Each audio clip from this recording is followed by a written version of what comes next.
Bayangkan family kita berbuka hanya dengan nasi berlaukkan garam je. Bulan Ramadan sepatutnya penuh dengan keberkatan, tapi family di Malaysia masih banyak yang hidup dalam kesusahan. Ada yang hanya mampu berbuka dengan makanan yang sederhana. Anak-anak yang masih pakai baju raya lama dan lusuh sebab ibu bapa tak mampu nak beli. Dan ada juga ibu bapa yang gelisah, risau nak sambut bulan Syawal sebab dengan ekonomi sekarang duit pun hanya cukup untuk keperluan asas saja. Tapi kita boleh bantu dengan Cahaya Ramadan Malaysia. Ni adalah satu inisiatif daripada Kelab Perwira Malaysia. Kita boleh beri sinar harapan kepada mereka yang memerlukan.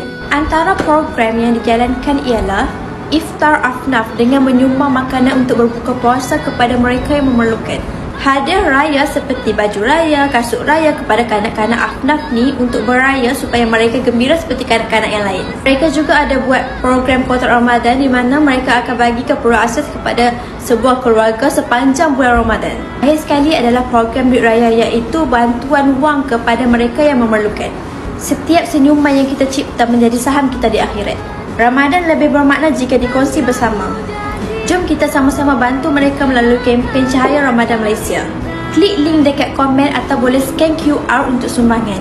Ataupun boleh share video ni supaya lebih ramai lagi yang boleh bantu.